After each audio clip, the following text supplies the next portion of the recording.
Hi everyone, welcome to Tiny Desk Knitting with Emma. Today I will be talking about a new sweater that I made and, well, designed it and then I knit it using Tin Can Knit's Strange Brew, which is the coolest thing that has ever existed in the Fair Isle knitting world for me. So I made this. This is a men's sweater. It's still a little bit wet. I'm blocking it. You can see it. There you go. It's definitely Fair Isle inspired. You can see the second and third motifs from the bottom are OXO, and then the bottom one is a big Norwegian star. And I will tell you a little bit about how I designed it, design process, and talk about Strange Brew, which is a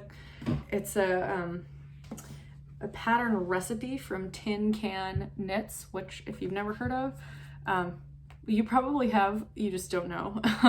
They designed, it's a team, it's two women, Alexa and Emily, and they designed the Love Note sweater, which came out 2 summers ago, I think. And like, I don't know, 8,000 people have knit a Love Note or something. I've knit like 5 of them. They're the best. And they have a ton of patterns and pattern collections and awesome stuff. And they size everything from like newborn to 5X. So it's called baby to big sizing. That must just be the absolute hardest part of producing their patterns because they have so many sizes, and that takes a lot of math. Like, you can't just make it bigger. You have to like grade all of the parts of a sweater if you're gonna size it for that many different sizes. And often they have color work and lace and other things, and they have to make like 3 to 6 different charts depending on the size, because your yoke depth is going to change. It's amazing. They're amazing. So anyway, Strange Brew is a pattern collection of Icelandic inspired yoke style sweaters, like colorwork yoke sweaters. And it includes like 10 patterns, mostly for sweaters, but also for, there's a couple of cowls, there's a couple of hats, and then there's like a free design your own hat and cowl recipe, which is called Anthology. All this is linked in the show notes, don't forget. Anthology is free, and then you can, if you buy the collection, you can get, I think you can get the patterns individually, but most people just buy the whole book because it's not very expensive for what you get. And then there's included in the book is the pattern recipe for the design your own yoke sweater. So they basically give you a pattern library, like a motif library, but they obviously encourage you to substitute whatever you want. But the main thing that they stress is that it's all about stitch counts. So for them, when they design a yoke sweater, so a yoke sweater is designed either from top down or bottom up. I knit this from the top down, and they give you instructions for both. You are doing increases at like evenly spaced at certain points to make the yoke bigger, or if you're doing it top down, you're doing decreases evenly spaced at different points. So when you make a sweater like this, I'll hold up this, the increases or decreases, mine are increases, they'll come like at these middle rounds. You'll do a couple of rounds of plain, and that's where you can do your increases or decreases so that they don't interfere with the patterning. And in Strange Brew, the brilliant thing that they've done is that each increase will bring you up to a multiple of 24 stitches. And they do that so that you can fit patterns that have 8 stitches, 6 stitches, 12 stitches, 3 stitches, 4 stitches, 2 stitches into it. So all of their patterns in the motif collection that they give you are like a factor of 24. Do you say factor? Yeah, factor. Factors and multiples. This is like grade 6 math that I should know, but I've clearly forgotten it. So I'm gonna talk, obviously these motifs are not, I shouldn't say obviously, if you don't have Strange Brew, these motifs are not all from Strange Brew. The first 2 are, but after that, I used it because I wanted to see stitch counts, and that's why I find it most useful.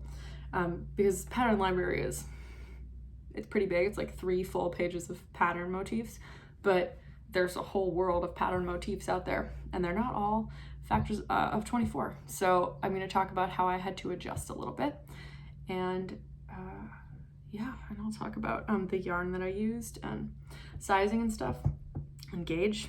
Okay, so first I'm going to show you Strange Brew. So this is my iPad. I'm going to try and take it out of I have like one of those cases that has the, you know, keyboard attached. Because I used to use this when I was a graduate student for like readings and taking notes. But now I just use it for knitting patterns. So Strange Brew, colorwork yoke recipe. So it's like 38 pages long. So it's got 3 gauges. You can do Aran weight, which is 18 stitches over 4 inches. You can do DK, which is 22 stitches over 4 inches. Or you can do fingering sock, which is 26 stitches over 4 inches. And I did this in DK. So they basically are giving you stitch counts for anything. And so they show you different examples of these sweaters. And I'm not going to show you pictures of the pattern, but like I'll show you their pictures and the things that they show you. So yeah, and so it's all color coded. So Aran weight is green, DK weight is pink, and sock weight is yellow. And they've got all the sizing tables. They'll show you the measurements down here. They have schematics. What can you do? How do you do it? They've got 25 sizes included. There's so many different things. You can do all over color work. You can do just like 2 colors. You can do any size you want. That's so cute. They tell you, amount of yarn, how to shape it, what the roadmap is. So the steps. They tell you different types of yoke design, like the wedge method and the circle method. And so there's an all over there, that all over colorwork yoke that you can see there. That is another design that's included. All of these are designs that are included in Strange Brew. So that's called Trek. I think that's cartography. That's Moraine. I made this one once as a dress for a kid. That's Marshland. I made that one too. Icefall, made that. I've made a lot of these. That's called Mountain Mist. There's also a hat for Mountain Mist. It's super pretty. So they've basically given you, if you buy Strange Brew, yes, it's a 38-page pattern. If you buy Strange Brew, you get all those patterns, which is basically just them using the Strange Brew recipe, and they've worked out patterns that they've designed using it. And so it's kind of like examples of Strange Brew, the pattern that they designed. And it's a good sort of like a master class in how do you place the patterns, different places to place the patterns on the sweater, different ways to work with color. They've given you some beautiful different swatches and examples of different yarns to use, different ways colors work together, monochrome versus using tons of colors. It's incredible. And they have, between them, they have like 5 kids. So they often make the sweaters for the kids, which means they don't have to do as much knitting, which is really smart. They are brilliant. So yeah, they'll give you a lot of details. They teach you about pattern alignment. So like whether you want to align it in the back or at the shoulder, this is amazing. And I don't want to show too much of this because you should buy it.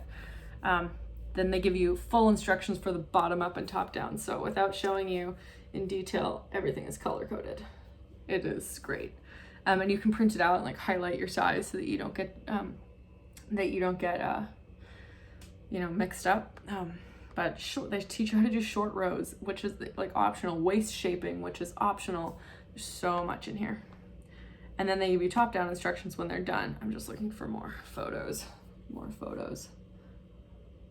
These are just examples. And they'll tell you like, this example is like, and they show you, here's an example. And they give you the charts for their examples and they tell you the yarns that they use and the colors. So bottom up DK, here's one. Top down Aran weight. And then they'll give you the top down instructions after that. This one, for example, this is the Trek sweater sample, includes waist shaping.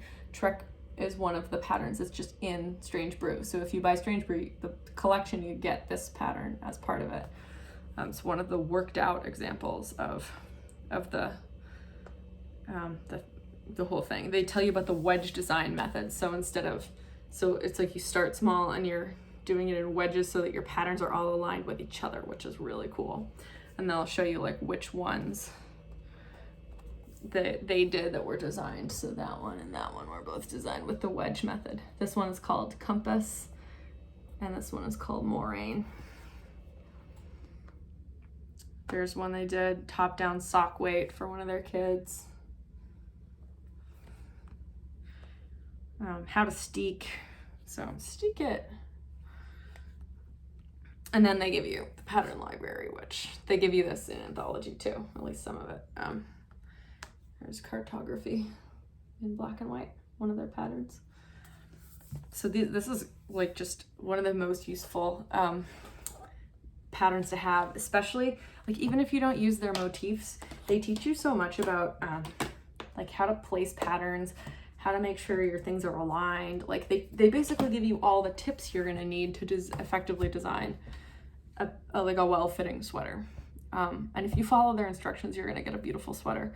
And then it's just such a good place to start, because then you can use your own color work patterns to make the sweaters totally customizable. So I started out doing Strange Brew designs using the Strange Brew pattern and their motifs. And then once I kind of figured out how, you know, many rows you do in between each increase and things, I started branching out and where I was finding my my charts. And now I find Strange Brew as it's where I start if I'm gonna design a yoke sweater, because it has so many gauges, it has so many numbers. It's just so useful. And I always use it as my starting point for like any sweater I'm gonna design. And it generally makes the sweater fit great. So I recommend it. So yeah, I used for this, I think these two patterns came from Traditional Book of Fair Isle Knitting. Complete Book of Traditional Fair Isle Knitting, sorry. My go-to. And then the big star came from the Selbu Mittens book. If you don't have the Selbu Mittens book, you should have it. You can get it at the Woolly Thistle. You can usually get it from Schoolhouse Press. Sometimes it sells out, like it's often sold out because it's so popular. It sold out when Patricia Fortune was doing her Selbu Mittens courses. It sold out like everywhere in the US because everyone was taking it. I took one of those. I took the advanced one. It was awesome. So if you don't know, Patricia Fortune is a designer living in Selbu Norway, who's like worked with Selbu knitters, and she's developed these amazing online courses for how to knit in Selbu style with traditional Norwegian wool. And she's so great. You can see her hands, she teaches you techniques, she teaches you history. She teaches you just like all these things you would never think about that are like important to make well-fitting mittens. And she's really, especially in the advanced class, she teaches you about like the system of actually getting paid to make these things, and like the standards that they had to follow, which you could find in the Selbu Mittens book, but you would not understand what it was unless you really hear her talk. And I just found that so great.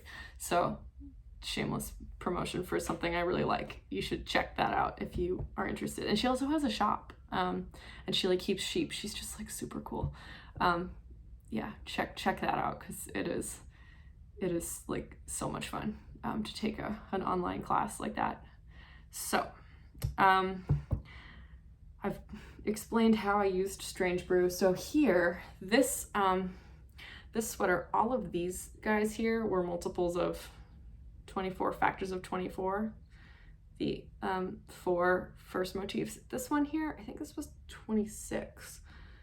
So I had to do some math to figure out what the closest number would be that was a multiple of 26 to the final count that I wanted for my yoke at the final, because I'd increased to my final number.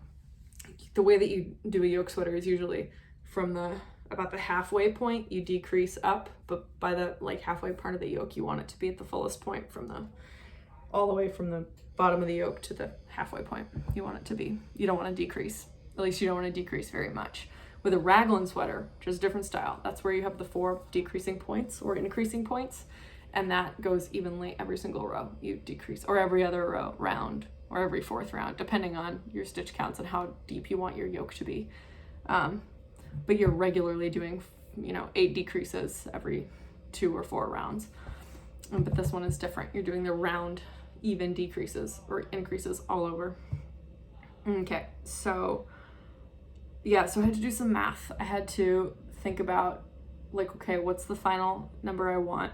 How do I get closest to that? If it's a little bigger or smaller, you want to make sure you're doing the math to find out whether your final number is going to make the sweater like way too big or way too small. So you do need to use your gauge and really figure out whether or not you are making the sweater the wrong size by adjusting your count a little bit. So yeah, it's like a little bit, it's a little bit finicky. So yeah. One other thing I want to talk about here is the yarn that I used. So I used Brown Sheep Prairie Spun DK weight. You can get that at Webb's. You can also get it at most local yarns, or some local yarn stores carry Brown Sheep. My local yarn store at home in Vermont, Must Love Yarn in Shelburne, Vermont, they carry Prairie Spun DK. It's very economical. It's like $9 a skein or something. If you order it from Webb's, you do get a discount. If you buy anything over $60, they just discount your whole order 20%, as long as you're buying like a discountable product, which is great. And then, yeah, it's a pretty economical sweater. It's not expensive to make. I learned my lesson with that because I actually made this sweater. This is the second time I've made a sweater like this. It's for our family friend, Paul, who is like a men's medium-sized person. And I made it out of superwash DK yarn that I dyed myself last summer. It was really nice. It was beautiful, like superwash merino. It was like a deep, dark charcoal gray and like a light gray. I did the snowflake motifs. It was so nice. But especially after I blocked it, it was just way too big because superwash yarn stretches like crazy when you wash it and block it, especially if the gauge is not tight enough. So I ended up giving it to my brother because he was a little bit bigger, and making this one again. And Brown Sheep Prairie Spun DK is not a superwash yarn. And I was way more careful with my gauge this time. I really measured it. I used smaller needles.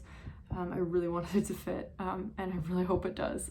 It does fit a medium-sized man. It just doesn't, I haven't tried it on its actual model yet, but it does.